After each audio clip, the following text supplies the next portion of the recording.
Joining us now to review some of the headlines of today's newspapers from around the world is a Rice News analyst, Emmanuel Efeni. Great Malabite, good morning. Good morning, Ruben. Good morning, Rufa. Morning, sir. Am I missing somebody?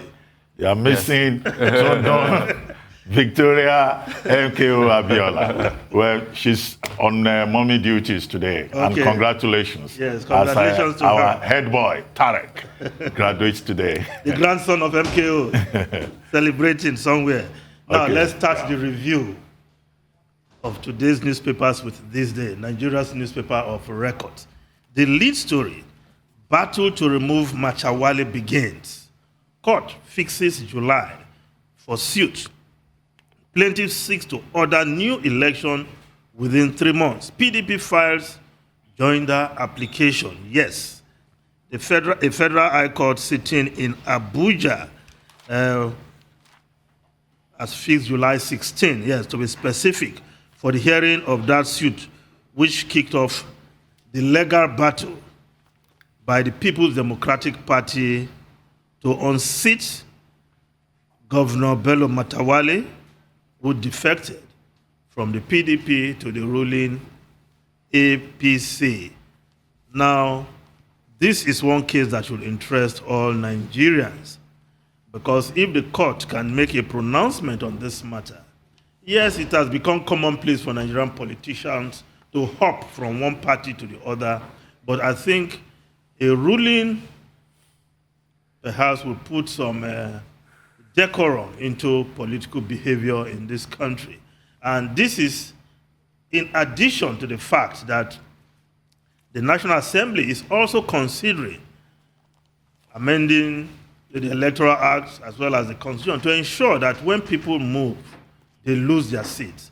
Because if you are popular, you move, you lose your seat, then you go and contest on the platform of your new party and show that you are popular.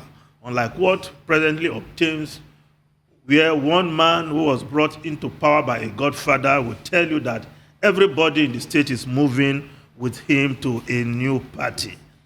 Now, also on the front page of these day newspapers, of Baseki, our actions in interest of all Edo people. Yes, Baseki is back, and the statement, the actions of the government thus far on this issue have been driven by selfless, patriotic considerations and in the best interest of Edo State and Edo people.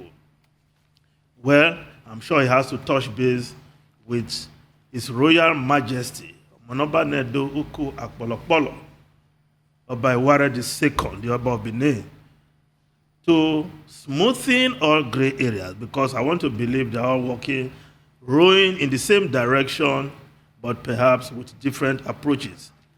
If he meets with the Oba, a museum has to be built in Benin. The Oba is the custodian of the artifacts. He has a place already fixed for a museum to be built. Whatever the stature, the grandeur of that museum can all be accommodated within the framework of where the Oba has chosen. Now, we move to other stories. The leadership newspaper. The battle for free press, for freedom of expression is not about to stop until what is needful is done. And newspapers, a number of newspapers have editorials on this on their front pages. The leadership newspaper, our stand, kill the press council bill. That's what the leadership newspaper is saying. And according to the newspaper, the bill that if this bill is allowed to pass in its present draft, it will take away permanently from Nigerians the fundamental right of freedom of expression. Even worse, the bill intends to deny the average man on the street the right to be informed, to know the truth. And the paper concluded in its last paragraph of this editorial, it is from this standpoint that we urge the lawmakers to do the right thing, that their consciences demand, which is kill the bill, because it is a direct affront to the right to know. It is inconsistent with the provisions of the Constitution, and to that effect ought to be null and void. The editor-in-chief of this newspaper, the leadership, Azubuike Shekwene, will be on this program shortly. Now, not only the leadership, the Daily Trust newspaper also has on its front page an editorial, "No to Anti-Media Bills." Well, the lead story of the newspaper, the Daily Trust, "Press bills. No institution is above law. Gbajabiamila, don't strangulate us. Broadcasting Organization of Nigeria. We will not take it." Nigerian Guild of Editors. Nobody is saying journalism, journalists, the media want to be above the law. But we know that in every democratic society, there has to be free press. There has to be freedom of expression for democracy to thrive. And I think the Speaker of the House of Representatives should know better. Now, the Guardian newspaper also has its editorial on the front page. Editorial: who is afraid of the free press? It's a question, and I'm sure the National Assembly members will answer this question by killing that bill. Now, the lead story of the Guardian newspaper: Nigerians borrow to feed as food prices soar amid stagnated income. United Nations: almost 1 in 3 globally go hungry during pandemic. We earn as low as 900 naira daily, say factory worker. Things are tough, things are difficult in the country. Hyperinflation, especially food inflation, yet many have no job. Those who have jobs, some don't even receive their pay. Those who receive their pay, many have low, very low income. Now we move over to the Punch newspaper. Manufactured imports increased to 41 trillion naira. Nigerian exports 4 trillion goods. Second-hand vehicle, motorcycles, vaccine, antibiotics dominate Nigeria's imports. Our goods are of high standard, but environmental constraints drive up costs, according to the Manufacturers Association of Nigeria. True, when a manufacturer is also a power producer, produces water, also takes care of the roads around its environment, then the cost of production definitely going to go high. It makes it difficult for Nigerian goods to compete in the international market. Now, the West Africa Business News newspaper: federal government allocates 4.8 billion naira to monitor WhatsApp phone calls. Yes, according to this report, a total of 4.8 billion naira has been allocated to the National Intelligence Agency, NIA, to monitor WhatsApp messages, phone calls, text messages, amongst others. Of this figure, 1.93 billion was earmarked for WhatsApp intercept solution and 2.93 billion for Turaya interception solution, a communication system used for monitoring voice calls and call-related information, SMS, data, traffic, amongst others. Yes, the News Direct newspaper also has a story. Mass surveillance. National Assembly allegedly approved 4.87 billion naira for the Nigerian Intelligence Agency to monitor, track calls, WhatsApp messages, set up to challenge blatant violations of Nigerians' rights. Ubani Akingbolu say approval unbelievable, illegal. And of course, the front page of the News Direct, you see that campaign by the Nigerian Union of Journalists, Nigerian Guild of Editors, and the Newspapers Proprietors Association of Nigeria. Now, the Vanguard newspaper. Southwest leaders cry foul as Mayati Allah alleges governors hiding Igboho. DSS should go after killer headers, backers, Akintoye. Matawalle, handful of ill-informed people, Yoruba Council of Elders. We want to dignify headsmen's group with response. Governors, they deserve no attention from serious-minded people. Afenifere. Now, above the masthead of the Vanguard newspaper, 2,371 people abducted in the first half of 2021, according to a report. But just to put also above the masthead of the Vanguard newspaper, quoting Gbajabiamila also, I will never be part of any bill to gag the press. Gbajabiamila, different quotations from the Speaker of the House of Representatives. Now, the New Telegraph newspaper 2023, youth begin search for Buhari's successor. More NSAS strategy, alignment with parties, rules out PDP, APC platforms. Over 67% of youths register first week of CVRO exercises. CV, that's continuous voters registration exercise. Yaga, Africa. Now, the Nigerian Tribune newspaper, INEC posts, opposition mounts as Honor shares supporters infiltrate Senate. We will block her nomination, PDP. Buhari copied Jonathan, APC. Senate must prove it is not rubber stamp, Pandev. Now, the Daily Sun newspaper 2023, Northern leaders, OK, Southeast, Northeast, North Central. Ohaneze disagrees with Governor Bello on rotational presidency as Ekuremadu advocates single term.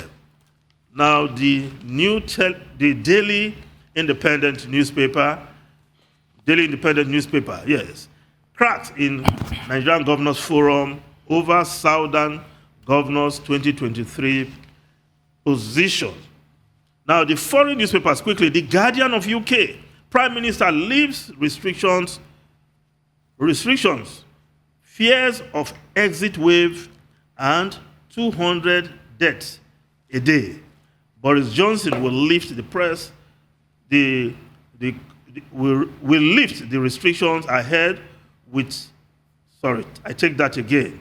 Boris Johnson will press ahead, yes, with lifting most remaining restrictions, despite the concerns of scientists, which the Times of UK is also reporting thousands in hospital each day. If UK is hasty, the Times of UK also there. Bid for normality could see 4,800 daily admissions, according to a scientific advisory group.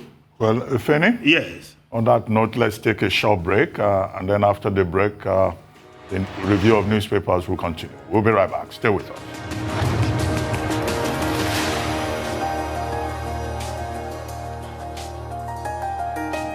Welcome back to the morning show here on the Arise News channel. Emmanuel Ifeni is still here with us, reviewing top stories from today's newspapers around the world. Emmanuel Ifeni. Yes, still in the UK, where Prime Minister Boris Johnson is bent on going ahead with lifting the last vestiges of restrictions. The Independent newspaper of UK, final unlocking risk, 200 COVID deaths a day. Hospital admission to surge as Prime Minister confirms end to restriction. But the Daily Mail newspaper is calling it freedom. But for how long? Because the fear, the concern of scientists seem to be real that there's going to be another surge with the Delta variant spreading very fast. Now, the Washington Post quickly, before I come to you. Top U.S. general in Kabul departs. Yes, symbolic end to Afghan war. Only a few steps remain in withdrawal. Yes, Army General Austin Scott Miller, who has overseen the war in Afghanistan in the last 3 years, stepped down yesterday, marking the symbolic end of 20 years of American military involvement in Afghanistan, even as the Taliban are closing in, taking territories with the threat to topple the central government in Kabul. Now, Rufai, your WhatsApp is said to be monitored. Oh, yeah? Even when the owners of WhatsApp have told us that our messages are encrypted from end to end. I mean, that just shows you that Nigeria has quickly become a Stasi state. That's what it shows. And it is very sad that you don't have right to, privacy any longer. And privacy is a big deal anywhere in the world. And I'll take you back to a particular case between the American government and Apple when a San Bernardino massacre phone was seized by the American government, and they wanted to break into his phone, and that case dragged on for long. And that case showed you a lot about the rights of people and the right, to your privacy. And I'm not sure we're watching cases like that and looking that privacy is a big deal. And now we hear that it's even a line item in the budget, to spy on me. It's a line item in the budget that most of the tax that comes from me funds to spy on me. I mean, that shows you, the way things are going. And I don't know, for some weird reasons, a lot lately, I've been reading Alexander Solzhenitsyn's book, Gulag Archipelago. And it's fast becoming that experience that I am seeing. Let's not forget that, please, this is a democracy. And people have a right of privacy. And that right should be upheld. And you see, the easy thing about politicians doing all of this now is because it's easy to do when you're in power. But you forget that power is transient. And when the other person gets to power and he does it to you, you will shout that your rights have been infringed upon. But now it's easy for you to do it because, it all works well. And this is sad in a country where factory workers are saying they earn 900 naira per day. $2 per day to rise above the poverty mark translates to 950 naira. So for factory workers say they earn $900 per day, that means they are below the poverty mark. 900 naira. 900 naira per day. That means they are below the poverty mark, because for you to be on that poverty mark, you need to earn 950 naira to 1,000 naira per day, so that at the end of the month, what you earn will translate to about 30,000 naira. And that's why you see that there's increasing level of poverty. People are borrowing money to go eat. And you see, that also trickles down to the fact that we have a big trade deficit. We are spending about 40 trillion on imports, while, we are just exporting 4 trillion, and there's a trade deficit of 36 trillion. And what does that mean? It means that our industries, our factories are not working, workers are not being paid, people are not buying brand new cars again. I mean, we celebrated in the 70s where Gowon opened up a Peugeot factory because Nigerians were buying brand new cars. 900 naira, 1,000 naira, you buy a brand new Peugeot. You go to the showroom and take it yourself and drive it home, and it's brand new, and you tear the nylon. But now people can't buy brand new cars any longer. It just shows how things have depleted. Amidst all of this going on, people are content to spending taxpayers' money on spying them. Well, quickly, I see this slightly differently. The story that is being referred to is the supplementary budget, right? 2021. Yes. Which was majorly dedicated to additional provision for security purposes and also for COVID-19. About 6.7 billion there devoted strictly to COVID-19 management processes. And then it's not just the Nigerian Intelligence Agency that is mentioned under security. You have provisions for the Air Force, you have provisions for the police, you have provisions even for the military and other agencies. But yes, when you see the story to monitor, track calls, and check WhatsApp messages, well, I mean, we need to find out what exactly the context is, because this 4.87 billion that is being talked about is for the Nigerian Intelligence Agency. The Nigerian Intelligence Agency does not necessarily do police work inside Nigeria. The blue paper, which is the security paper that they prepare every morning, anyway, I don't need to go into all of that, talks about international issues. And I guess in terms of its work, the intelligence agency is also very relevant, not just to national security, but also in terms of relationship with our neighboring countries and also with other countries. And when an agency like the NIA monitors a particular person, it's not, I don't think their work involves monitoring everybody. They only focus on persons of interest, and their main domain is international. But I mean, it's not my job to help, explain what it is. But the important thing is that in principle, that supplementary budget is to help with national security and also to deepen the COVID-19 management process. However, the issue that I will have loved... Ruben, just before you leave this matter, yes, shouldn't we be monitoring bandits who use phone calls to negotiate mega ransom deals?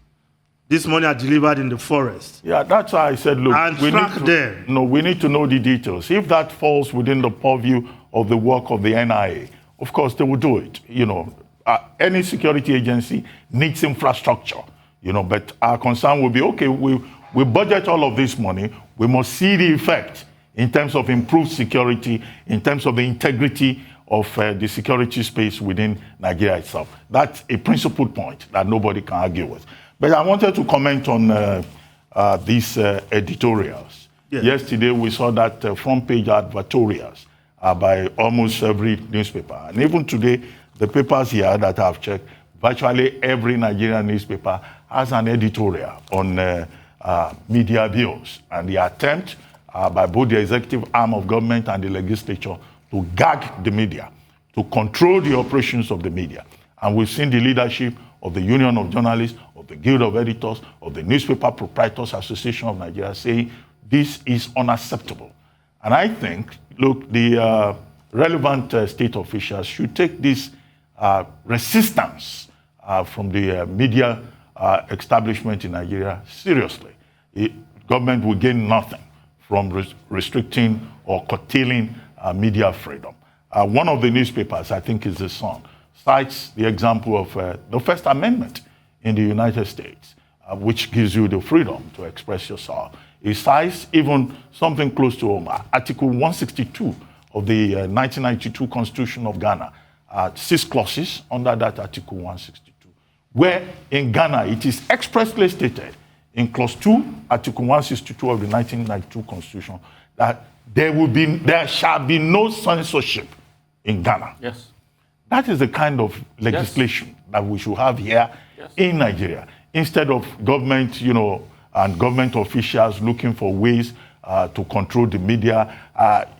As I said yesterday, this was tried in the past when originally the Nigerian Press Council was introduced. The media establishment in Nigeria, in fact, ignored the Nigerian Press Council and established, as I said yesterday, the Ombudsman, which was led by Alhaji Alade Odunwu of blessed memory. But since we have Azubike Shekwene joining us on the program, and he was part of the public hearing, he will provide us, with greater details. But I like the solidarity that has been demonstrated by the leadership of the media in Nigeria, and I think that this protest should be sustained, because I've even had some journalists say, look, they will fight this till the end, and if the government wants to control the media, they will end up filling up all the prisons in Nigeria with journalists. And what kind of country would that be if all journalists end up in prison? It's not good for the image of the country. This is not what the country needs at this time.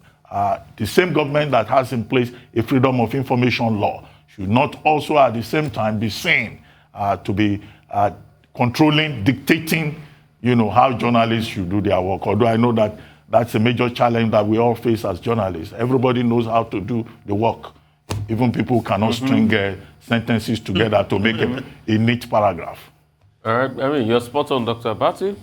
As always, thank you so much. Abisafin, thank you so much, Dr. Abati. Well, no, if any, we're told that you still have more time. Oh, okay, so okay. Today is your lucky day. Okay, I just wanted to comment on something quickly. Ruben, since you referred to the Freedom of Information Bill, yes, which was signed into law by President Jonathan. Your boss, President Jonathan. President Goodluck Jonathan. And some people were saying that, because look at the way we are drifting from that lofty height of Freedom of Information Bill to give journalists access, unfettered access to information from government sources once you make a request. And we are not drifting to a situation where government want to control media. Government want to control how journalists practice. Well, as if we don't have laws in this country before now. Well, just a footnote. Yes. The Freedom of Information law is not a law for journalists. It's a law for everybody. It's for everybody. For an open society. Yes. To ensure that Nigeria, is an open society built on the foundations of transparency and accountability. Yeah. And that the people's voice can be heard and they can ask questions about the governance process. Yes. Yeah. But it helps journalists to do their job better. Now, those who benefited from this free environment of free speech, where they're able to criticize the government of the day, are now the ones championing in the forefront of this effort to gag the media. I mean, Mr. Feni, that's why I always, put in that refrain that power is transient, and we should always remember that. Because it's so quick to do things today without thinking of tomorrow. And it is very transient. But most importantly, we should make a society that is free for all. And we should make a society that is just for all. Over the weekend, I took out time to read the Ghanaian Constitution of 1992. And I said, I'm not surprised why Ghana has gotten it right when it comes to media and press freedom. Because all the laws state there expressly. Even, let me give you an instance, what the Ghanaian Constitution says about the formation of the Media Commission, sort of like our MBC here. That is, everything rests under the Minister of Information here. No, in Ghana, the case is different. Civil society, women's group, pressure group, youth group, everybody comes together to form the stakeholders of the Media Commission. And it is from amongst them they elect the chairman. And it is totally independent of the presidency and the parliament. Can we say the same in this country as we speak? Can we say that the regulatory body is formulated in that same way? So if we build a fair society, it's for the best of all of us, because we all enjoy that free and fair society. Tomorrow. And for those that are making the argument of, yes, media needs to be reined and all of that, there are enough laws. There are laws for libel and co in this country. And let me even go back to the Freedom of Information laws. There are many government parastatals that people have asked questions quoting that law or based on that law that they have not answered. So it's not just about making those laws, to aid freedom of information, but it's what is the enforcement? What is the penalty? What is the penalty? If you think I'm lying, write a letter to a government parastatal asking for specific data and see the response you get. Yes, but you can go to court to enforce that your rights. That is the beauty of that law. That even when government agencies refuse to comply with the provisions of that law, you can challenge that in court. You can go to court and enforce that right. So we cannot, from that lofty height, we expect that by now Nigeria should be moving up the ladder when it comes to freedom of information, freedom of expression, and not what we are seeing now. These concerted efforts to gag the press, to control the media, and to control how journalists practice. That should not be the function of government. We have enough bodies to do that already in the country. Well, thank you very much, Emmanuel Efeni. We look forward to seeing you again tomorrow morning.